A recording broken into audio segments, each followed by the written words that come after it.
Welcome to Mind Witchery. I'm your host, Natalie Miller, and I'm so glad you're here. Hello, my love. I am happy to be back in my little recording studio here talking to you about today allowing ourselves to need more and to receive more. This is something that is coming up, well, kind of perennially for me, actually. I think this is one of the big lessons, things I'm here to figure out for myself and also to help you with.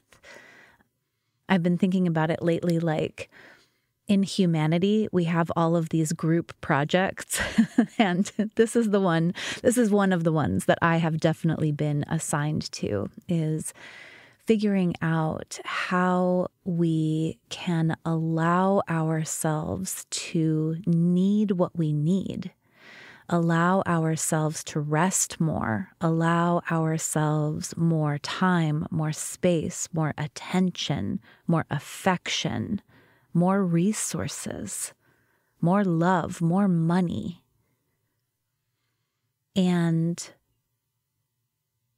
I know that for people who are high achieving, people who are happily autonomous, or I should say, who think that we are autonomous, we have this idea that we are very like self-sufficient and self-directed. Of course, everything is co-created, and we're always existing in co-creation with other people. But even so, we might have the sense that we are doing things on our own. We are entrepreneurs, we are single parents, we are activists on the cutting edge at the forefront. And so I think a lot of times we feel ourselves to be self-sufficient and to be on our own.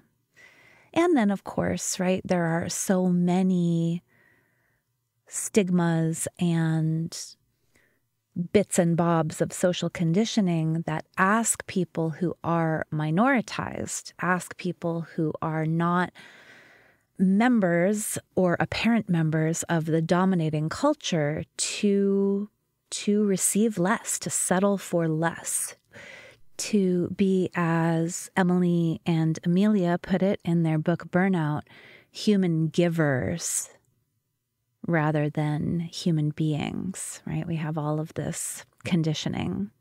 I think the combination of being a high-achieving and self-directed and generous person with that social conditioning can make it really, really difficult to acknowledge how much we need and to allow ourselves to receive as much as we need.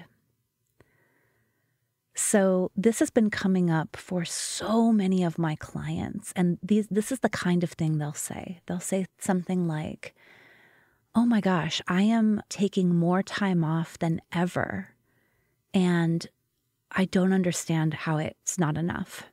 Or, I look at my schedule and honestly, it's pretty spacious. When I look at my calendar, like my calendar looks pretty spacious, but I still feel overwhelmed. Or another said, maybe I just can't do as much as other people can do. Maybe I just need to lower my expectations for myself. I'm not going to be as prolific. I'm not going to be as hardworking as other people. Or finally, when I was younger, when I was in my 20s, I could work so long and so hard, and I just don't have that in me anymore. Yeah. So I want to give you an analogy, the analogy that I gave to them. Okay, there's actually two. You know me. You can always count on me for metaphors to explain and describe what's going on. But here they are, and I hope that conceptually this will help us to understand what's actually happening here when we find ourselves needing so much more than we think we ought to need, when we find ourselves needing so much more than we want to need. Okay, so here's my first analogy. I'd love for you to think about your smartphone and think about the charger that you have for your smartphone. Yeah, it's like a little guy. It's got a USB. You can maybe plug it into your car. Ooh, maybe you even have MagSafe. And so you can just stick your phone on a magnet and that will charge your phone. Yeah. Okay. So now I want you to think about the charger that you have for your laptop. Think about how it's different. Your laptop charger is a little more capacious, right? It's a little bit bigger. It's usually got some kind of block or extra component to it, right? Because it needs to pull through more power, right? In order to charge your computer, you need more power, more volts than you need to charge your phone.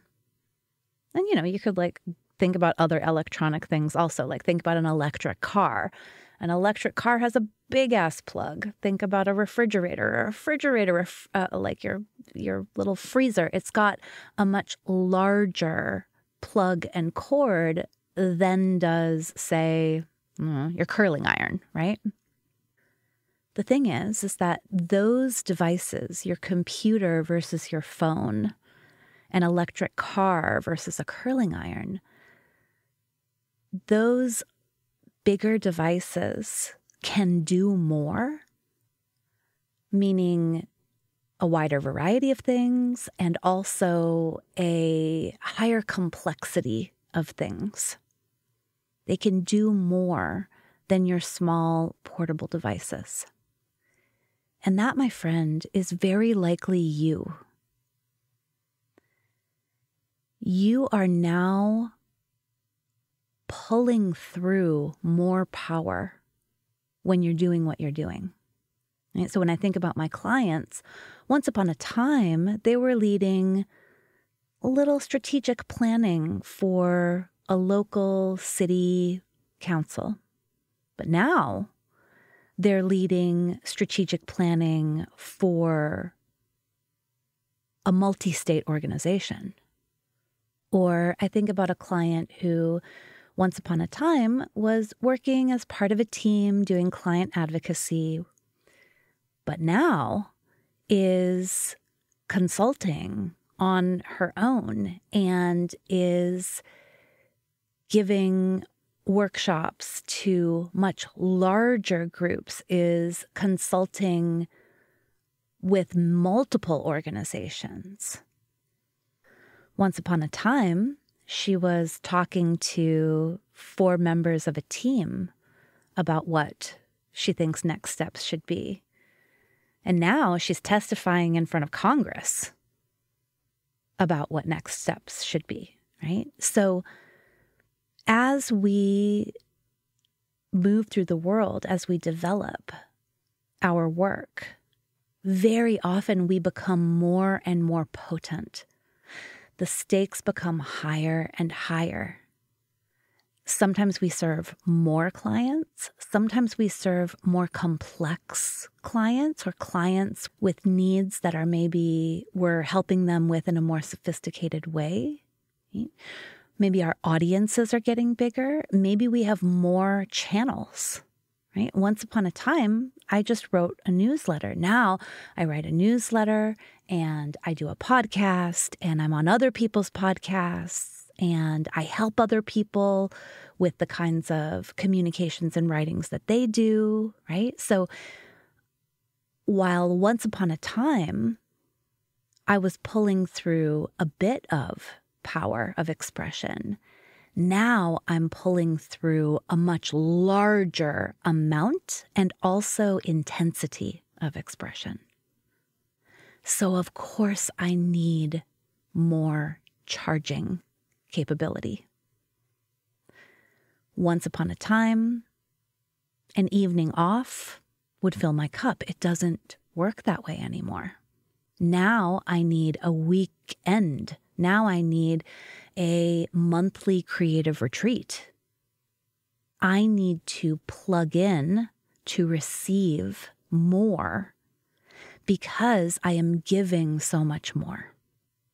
So you've no doubt heard me share before a spell I learned from Gretchen Rubin. Gretchen Rubin, who wrote The Happiness Project and came up with the 4 tendencies. I like a lot of her work. And she writes, I think it's in Better Than Before, her book about habits, which I really love. She writes, the more I ask from myself, the more I must give to myself. Once upon a time, this was revolutionary to me. I was like, oh yeah, okay, that makes sense, right? The more I ask of myself, the more I must give to myself. And what I want you to know, what I'm discovering and what I'm seeing with my clients is that as we move through the world, as the intense and passionate and giving people that we are going to ask more and more and more of ourselves.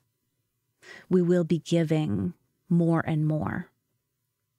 And so we will need to receive more and more. That's just how it works.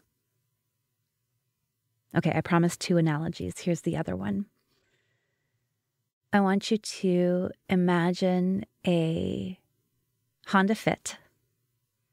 And then I want you to imagine a Boeing 800 Max. Is that a plane? I think it is. Right? So 2 passenger carrying vehicles, really. Right? If I'm going to zip around town in my Honda Fit, I don't really need to do a lot of maintenance on it before I go. Right? Like, I don't really need to check the tires or the oil or the engine. I might glance at the fuel gauge to see, hey, do I have enough gas, right? But it's a Honda Fit and I'm zipping around town. I'm not really going to attend to it in the same way that an airplane is attended to before it takes a flight, right? Just like the computer is more powerful than the smartphone, the airplane is more powerful, right? It's supporting more passengers. It's going further and farther and higher and faster. It's got a lot more power. And with that power comes a higher responsibility to attend to its needs, to make sure all systems are go. Doesn't this make sense for these machines? It's like so fascinating to me that for these machines, we're like, oh yeah, that makes sense, totally. But then for us, it's like, I mean, I should be able to get by, right? I should be able to do a weekly podcast and do all this writing and support clients and create new offers and. I'm not even getting to your sweet aging body. I'm not even getting to the multiple relationships that you tend to in your life. Like, I'm just talking about work. We can be asking so much of ourselves, but then trying to get by with so little, with just minimal support, with minimal rest. This is not sustainable. We would never ask a plane to fly without a good, thorough check. Like, hey, does this plane have everything it needs?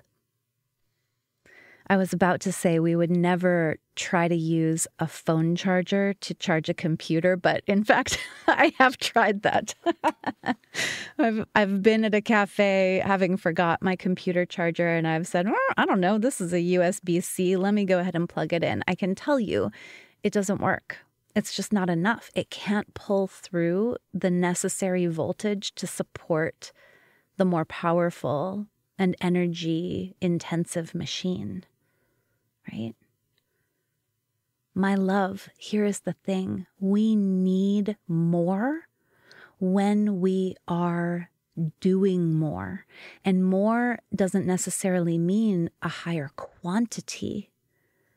In fact, I think for my clients, more usually means a higher quality or a leveled up intensity or sophistication or impact. Yeah? Again, I'm not talking to a tiny audience. I'm talking to a large audience. I'm not offering a little day-long retreat downtown. I'm offering a week-long retreat in Tuscany.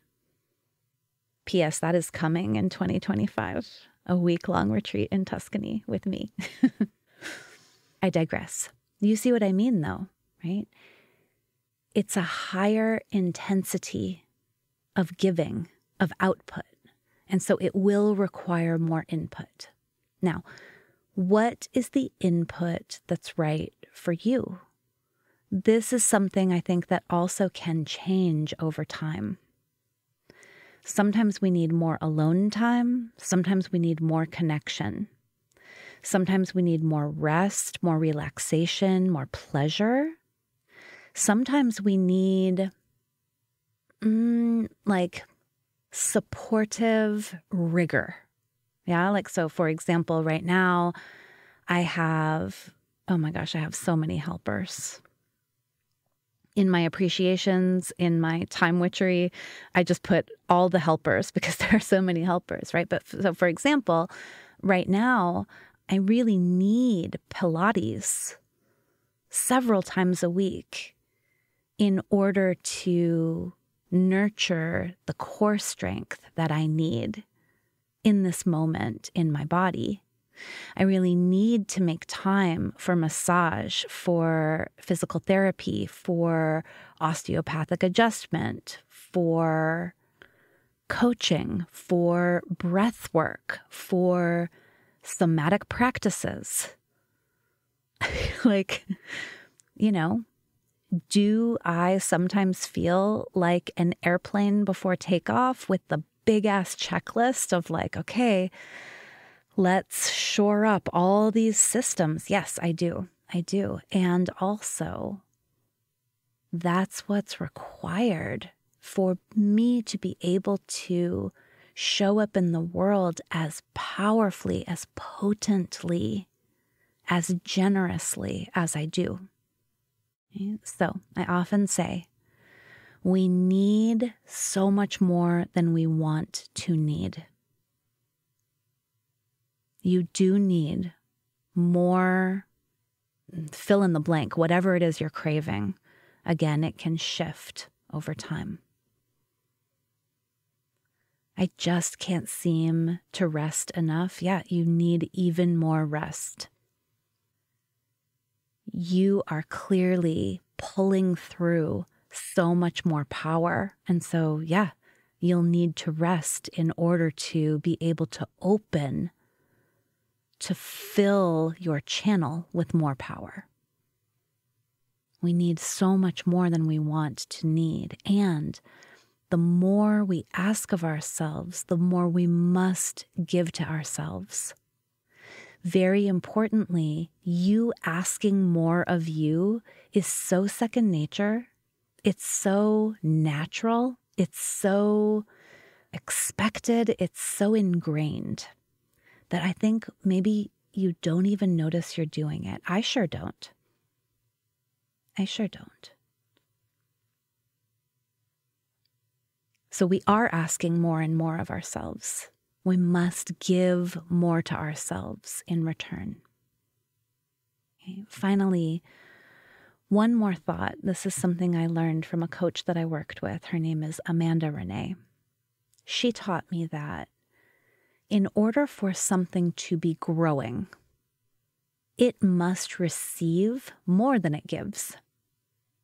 Right? It's like it needs to be a net gain. If it's a net loss of energy, there is a decay or a dying that's happening. If we want to be growing and thriving, we must receive more than we give.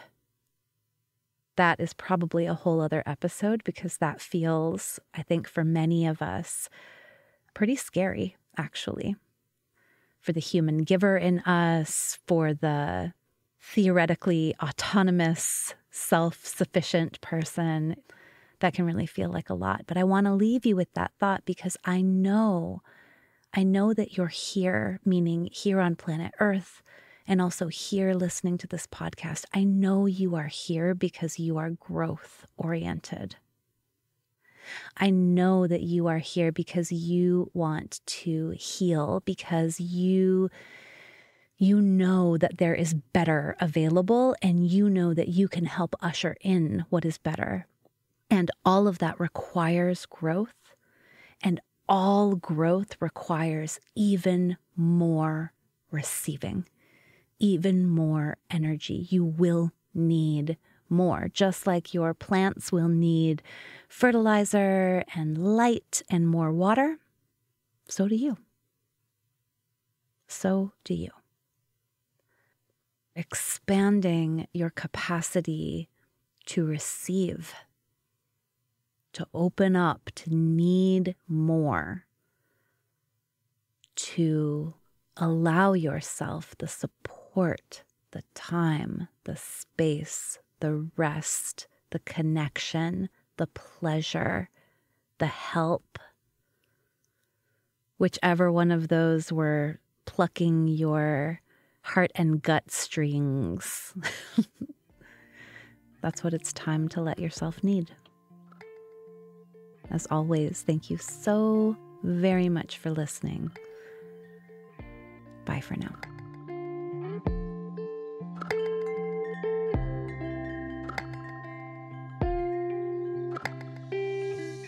Thank you for listening to this episode of Mind Witchery.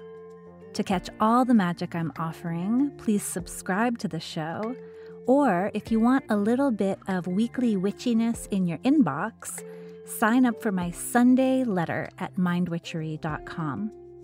If today's episode made you think of a friend or loved one, your sister, your neighbor, please tell them about it. We need more magic makers in this troubled world. Like all good things, this podcast is co-created by stellar people. Our music is by fabulous DJ, artist, and producer Shammy D. Our gorgeous art is by the sorcerers at New Moon Creative. Mind Witchery is produced in conjunction with Particulate Media, K.O. Myers, executive producer. And I am Natalie Miller. Till next time.